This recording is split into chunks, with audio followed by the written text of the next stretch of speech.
Hello, नमस्कार सभी को। आज स्टार्ट करते हैं क्लास 12th फिजिक्स का एक बेहतरीन टॉपिक इलेक्ट्रोस्टैटिक पोटेंशियल एनर्जी को। इसके पहले इस चैप्टर में हम लोग समझ चुके हैं कि इलेक्ट्रिक पोटेंशियल क्या होता है और potential due to point charge के लिए हम लोगों ने डेरिवेशन किया हुआ है, potential due to a dipole के लिए डेरिवेशन किया हुआ है जिसमें हम लोगों ने एनी पॉइंट ले लिया था, कोई कॉमन पॉइंट ले लिया था और उसके बाद एक्सियल और इक्वाटोरियल के लिए इक्वेशंस को भी लिखा था और एक डेरिवेशन हम लोगों ने किया था। इतनी चीजें हमें पता है कि पोटेंशियल क्या होता है और पोटेंशियल के केस में हमने ये समझा था कि इन्फिनिटी से कोई एक पॉजिटिव टेस्ट चार्ज को किसी एक पॉइंट तक लेके आएंगे और तब हमें पोटेंशियल पता चल जाता है। जितना work done per unit test charge हमने किया होगा वो पोटेंशियल के बराबर होगा। बट वो जो वर्क डन हम लोगों ने किया होगा, ऐसे समझते हैं कोई एक चार्ज हो तो चार्ज क्या होगा, इतना सा यहाँ चार्ज है मान लेते हैं, इस पे पॉजिटिव चार्ज है, इस पे क्या ले लिया कि पॉजिटिव चार्ज है। अब इस चार्ज के कारण मान लेते हैं कहीं एक पॉइंट है, यहाँ एक पॉइंट है, इस पॉइंट पे अगर हमें पोटेंशियल निकालना होता था तो हम लोग क्या करते थे कि एक लाइन ड्रॉ करते थे, एक लाइन ड्रॉ करी और ये जो डिस्टेंस है उसको डिस्टेंस मान लेते थे, प्लस करते क्या थे कि यहाँ इन्फिनिटी से, यहाँ क्या करते क्या थे कि इन्फिनिटी से कोई एक वो लेके आते थे, इन्फिनिटी से क्या लेके आते थे, कोई पॉइंट लेके आते थे जो कि करते क्या थे कि इन्फिनिटी से कोई एक टेस्ट चार्ज लेके आते थे। यहां कहीं मान लेते थे इन्फिनिटी है और यहां से एक टेस्ट चार्ज लेके चलते थे कि यहां से एक पॉजिटिव टेस्ट चार्ज लिया, पॉजिटिव टेस्ट चार्ज जो कि इन्फिनिटी से लिया आपने और उसको यूनिट पॉजिटिव टेस्ट चार्ज था उसको यहां तक लेके आते थे, इस पॉइंट तक लेके आते थे। जो वर्क करना पड़ता था उसको हम लोग बोलते थे इलेक्ट्रिक पोटेंशियल। बट आप ऐसे समझो कि यहां से जब हम इस चार्ज को लेके आ रहे होंगे तो हम जो वर्क कर रहे हैं वो कहीं ना कहीं स्टोर भी हो रहा होगा। ऐसे समझो जैसे किसी स्प्रिंग को अगर हम कंप्रेस करें या कहीं चढ़ाना है, चाहे कंप्रेस करें चाहे इलोंगेट करें, दोनों केसेस की बात कर रहा हूं कि आप चाहे कंप्रेस करो चाहे उसको इलोंगेट करो, दोनों केसेस में होगा क्या कि जब आप उसको कंप्रेस करोगे तो जैसे ही छोड़ोगे, जब तक फोर्स लगा रहे तब तक तो ठीक है, लेकिन जैसे ही हटाओगे तो वैसे ही वो अपनी इनिशियल पोजीशन को रीगेन करने का प्रयास करेगा, मतलब सेम फिर से वो स्प्रिंग अपनी ओरिजिनल पोजीशन पे आने का प्रयास करेगी। ऐसे ही ये चार्ज जब आप यहां तक लेके आ जाओगे उसके बाद जैसे ही छोड़ोगे होगा क्या कि ये इससे दूर जाने का प्रयास करेगा due to potential energy that is stored in the charge. इस चार्ज में एक पोटेंशियल एनर्जी स्टोर हो जाएगी। वो कैसे, अगर हम उसको कैलकुलेट करना चाहें तो उसको ऐसे लिख सकते हैं कि हमें मालूम है कि जो आपका वर्क डन होता है, work done is equals to, हम लोग जानते हैं फोर्स इनटू डिस्प्लेसमेंट। अगर हम ऐसा कहें कि यहां बहुत छोटा सा आप पार्ट ले लो इसका, उसमें वर्क डन बहुत छोटा सा होगा, वर्क डन क्या होगा, बहुत छोटा सा होगा। तो फॉर स्मॉल वर्क डन इसी को लिखा जा सकता है कि यही लिखा जा सकता है डी डब्ल्यू is equals to force into d r. D r क्यों लिखा है, क्योंकि यहां डिस्प्लेसमेंट के लिए डी लिख दिया है, वैसे तो आर होता है। डिस्प्लेसमेंट के लिए अगर आपको चेंज करना है तो आप सिंपल क्या कर सकते हो, यहां आर लिख सकते हो, ठीक है ना, यहां पे क्या लिख सकते हो, आर लिख सकते हो। अब समझना यही वर्क डन किसके फॉर्म में स्टोर हो जाएगा, पोटेंशियल एनर्जी। तो पोटेंशियल एनर्जी भी क्या होगी, बहुत छोटी सी एनर्जी होगी। अगर इनके लिए हम यूनिट्स को लिखें, इनके लिए हम लिमिट्स को लिखें तो क्या होगा, लिमिट इसकी यहां से कहां से होगी, या तो ये जीरो होगी पोटेंशियल एनर्जी या फिर क्या होगी, यू होगी। ऐसे ही वर्क डन की बात करें तो या तो जीरो होगा या फिर टोटल वर्क डन डब्ल्यू होगा। और ऐसे ही अगर हम इसकी बात करें डिस्टेंस की, तो डिस्टेंस या तो इन्फिनिटी होगा, कहां शुरू हो गया चीजें आ रही इन्फिनिटी से, या फिर क्या होगा, आर होगा। फाइनल पोजीशन में कहां तक पहुंचा होगा, वो आर तक पहुंचा होगा। इतनी सी बात समझ में अगर आ गई है तो फिर बड़ा आसान सा काम है कि हमें पता है फ्रॉम कूलम्ब लॉ फोर्स जो होगा, अगर दो चार्ज का सिस्टम है, एक पॉजिटिव चार्ज ये है और एक ये है, अगर हम इनके चार्जेस को मान लें कि यहां पे चार्ज है Q1 और यहां पे चार्ज है आपका Q2 और ये डिस्टेंस अगर आपकी r है, तो हम लोग इसी को लिख सकते हैं कि ये जो फॉर्मूला बनेगा इसका इंटीग्रेशन जब करेंगे तो ये u बनेगा, u is equals to integration of infinity to r, infinity से r, इंटीग्रेशन किसका, Q1 Q2, हमें पता है 1/4 pi epsilon naught Q1 Q2 upon r square जो होगा वो क्या होगा, फॉर्मूला होगा फोर्स का, Q1 Q2 upon r square. और साथ में क्या डी आर, साथ में और क्या डी आर। इतनी सी बात अगर समझ में आई। अब ध्यान देना, Q1 चार्ज फिक्स होगा, Q2 चार्ज फिक्स होगा और 4 पाई एप्सिलॉन नॉट फिक्स होगा।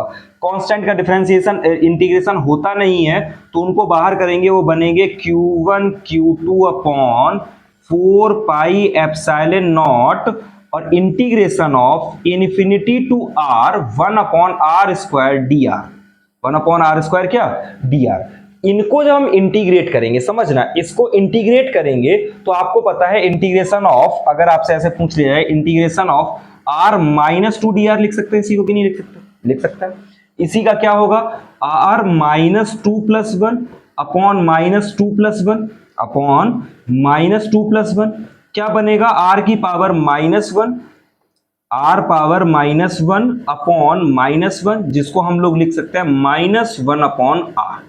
तो जिसको ना समझ में आ रहा हो वो इससे समझ सकते हैं कि इसका इंटीग्रेशन आएगा माइनस 1 अपॉन आर। इसी को अगर नेक्स्ट पेज पे लिखे हम लोग, इसी को नेक्स्ट पेज पे लिखे हैं तो ये बनेगा u is equals to integration का सिंबल तो हटा देंगे, इंटीग्रेशन हट गया, ये बचेगा Q1 Q2 upon 4 pi epsilon naught, और जो यहां बचा उस चीज को समझना, जो यहां बचा वो कितना बचा 1 अपॉन आर, वो भी कैसा निगेटिव, निगेटिव को यहां बाहर लिख दे रहे, जो निगेटिव यहां आया होगा उसको कहां लिख दे रहे बाहर, और इधर से ये होगा हुआ इंफिनिटी से आर तक। अब इसमें वैल्यू रखेंगे तो ये बनेगा u is equals to minus Q1 Q2 upon 4 pi epsilon naught, ये तो कॉमन था, और इधर बनेगा 1 upon r minus 1 upon infinity, 1 upon infinity is equals to 0। ऐसे समझो, जब 1 अपॉन 2 होता तो 0.5 रह जाता है, 1 अपॉन 3 होता तो 0.33 रह जाता है। बढ़ते बढ़ते जब इन्फिनिटी होगा तो बहुत सारे जीरोज आ जाएंगे और सीधी सी बात है वो आंसर क्या हो जाएगा आपका 0 हो जाएगा। तो उसको ही क्या लिख सकते हैं हम लोग, वो क्या आंसर हो जाएगा आपका 0 हो जाएगा। तो इसी को फाइनल लिख सकते हैं हम, potential energy is equals to minus Q1 Q2 upon 4 pi epsilon naught r, 4 pi epsilon naught r. अब इसको ऐसे समझे, जैसे ये निगेटिव आया, इट मींस कि जब वर्क डन पॉजिटिव है तो पोटेंशियल एनर्जी निगेटिव है, जब वर्क डन निगेटिव होगा तो पोटेंशियल एनर्जी क्या आ जाएगी पॉजिटिव आ जाएगी। इतना सा हमें याद रखना होता है। अब समझते हैं potential energy due to 3 charges. 2 charges का हम लोगों ने यहां निकाल लिया है कि 2 चार्जेस के कारण पोटेंशियल एनर्जी क्या निकल के आई, U is equals to Q1 Q2 upon 4 pi epsilon naught. और अगर वेक्टर फॉर्म में अगर इसको लिखना होगा ना तो हम लोग क्या कहेंगे, यहाँ R12 होगा या R21 होगा, क्योंकि जिस चार्ज को लेके आए हो उसको हमें लिखना होता है। अब इधर समझना, अगर यहाँ सिस्टम ऑफ चार्जेस होते, बहुत सारे 3 चार्जेस होते, 4 चार्जेस होते, तो हम क्या करते। तो 3 चार्जेस के लिए अगर हम सिस्टम की बात करें तो 3 चार्जेस के लिए अगर पोटेंशियल एनर्जी आपको लिखनी है तो आप कहोगे U is equals to, simple सा बाहर जो चीज होती है उसको बाहर लिख लो, 1 अपॉन 4 पाई एप्सिलॉन नॉट हमेशा बाहर, उसको बाहर लिख लिया। अंदर अगर जैसे मान लेते हैं, अब सिस्टम अगर बनाए, इधर ध्यान गौर करना, एक चार्ज हो इधर, ठीक है ना, एक चार्ज इधर है, एक चार्ज इधर है और एक चार्ज इधर है कहीं, ठीक है ना, 3 चार्जेस हैं। मान लेते हैं एक चार्ज ऐसे थोड़ा बनाते हैं, ऐसे हो और ऐसे हो, समझना थोड़ा सा, है ना। और ये चीज यहां एक चार्ज हो, ठीक, एक चार्ज यहां हो और एक चार्ज कहां हो, यहां, ऐसे बने हो। कहीं भी आप Q1 ले लो, इधर Q1 ले लिया, इधर Q2 ले लिया और इधर क्या ले लिया आपने Q3 ले लिया। जो डिस्टेंसेस जहां से हो इसको R12 लिख लो, इसको R23 लिख देते हैं, इसको R13 लिख लेते हैं, ठीक है ना, ऐसा लिख लिया मान लेते हैं। ये डिस्टेंसेस हैं। अब इन डिस्टेंसेस के लिए अगर आपको पोटेंशियल एनर्जी लिखनी है तो आप क्या लिखोगे, एक सिस्टम होगा Q1 Q2 का, एक सिस्टम होगा Q2 Q3 का और एक होगा Q1 Q3 का, इसके अलावा कोई सिस्टम तो बनेगा नहीं। तो ऐसे लिखेंगे हम लोग potential energy Q1 Q2 upon R12 plus, अब जब एक सिस्टम होगा Q1 Q2, अब Q2 ऐसे ही एक लिख सकते हैं Q1 Q3 upon R13 plus ऐसे ही लिख सकते हैं हम लोग Q2 Q3 अपॉन R23 3। तो इस तरीके से आप किसको लिख सकते हो, पोटेंशियल एनर्जी को लिख सकते हो। सिंपल सा तरीका होता है, जितने चार्जेस उतने सिस्टम आप बना लो और उनको डायरेक्टली लिख दो। मान लेते हैं यहाँ चार्जेस होते, मान लेते हैं 4 चार्जेस होते, तो अगर सिस्टम लिखना 4 चार्जेस के लिए अगर हम लिखेंगे तो क्या लिख सकते हैं, समझना, U is equals to 1/4 pi epsilon naught, तो कॉमन 1/4 पाई एप्सिलॉन नॉट तो हर जगह क्या होता है, कॉमन है।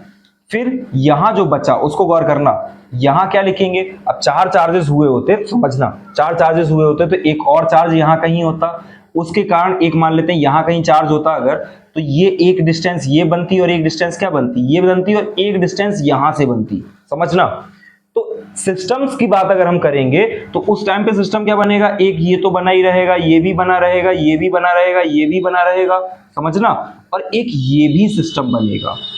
मींस 3 तो ये पहले से थे, फिर 1 2 और 3 और, मींस जब 4 चार्ज का सिस्टम होगा तो कितने पार्ट आपको लिखने पड़ेंगे, 6 पार्ट लिख लेंगे। तो पोटेंशियल एनर्जी को अगर हम लिखेंगे, मान लेते हैं अगर हम लिखना ही हो तो इसको थोड़ा बड़ा बनेगा पर लिखते हैं, जैसे जो अभी लिखे थे उनको लिखने का प्रयास करेंगे तो वो तो ऐसे ही होंगे, R12 plus Q1 Q3 upon R13, ठीक है ना, और प्लस एक और बन जाएगा जैसे Q2 Q3 अपॉन R23, इतना तो था ही प्लस, अब समझना इतना था, इसके बाद यहां चौथा चार्ज होगा, अगर उसके कारण हम इसको लिखें तो क्या लिख सकते हैं, R14 वाला टर्म लिखेंगे ना, Q1 Q4 वाला, इधर क्या लिखेंगे, Q1 Q4 upon R14 plus एक टर्म हुआ, दूसरा ये भी लिख सकते हैं R34 वाला, तो Q3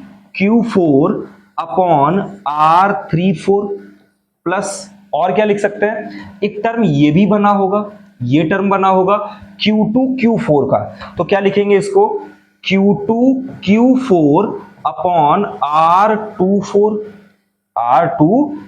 लिख सकते हैं या नहीं। इतनी आपको पोटेंशियल एनर्जी लिखनी पड़ेगी, इतनी पोटेंशियल एनर्जी लिखनी पड़ेगी आपको, और तब जाके फाइनल पोटेंशियल एनर्जी आपको पता चलेगी। तो सिस्टम ऑफ चार्जेस के कारण आपको ऐसा निकालना पड़ता है। तो ये था लगभग आपको सारी जानकारी थी पोटेंशियल एनर्जी के बारे में।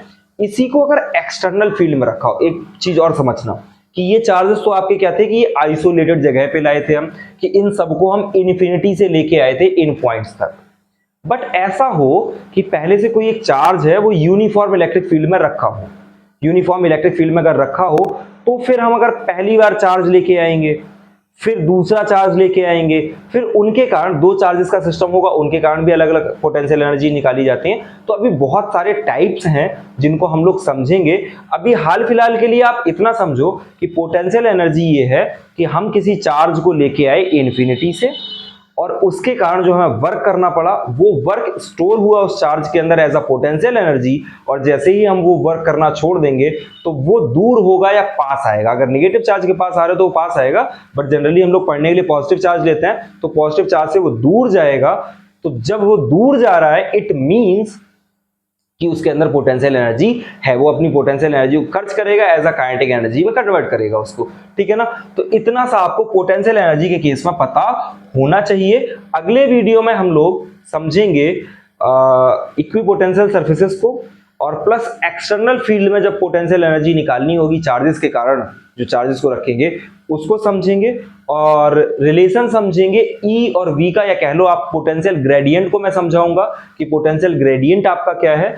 उसके लिए तब तक आप मतलब उसको समझेंगे, तब तक आप पढ़ते रहिए, जहां ना समझ में आए वहां पूछिए। नोट्स आपको जब तक ये चैप्टर कंप्लीट हो रहा उसके बाद ही आपके साथ एक लिंक अटैच हो जाएगी इस वीडियो के साथ, उसमें आपको नोट्स मिल जाएंगे प्लस न्यूमेरिकल्स मिल जाएंगे।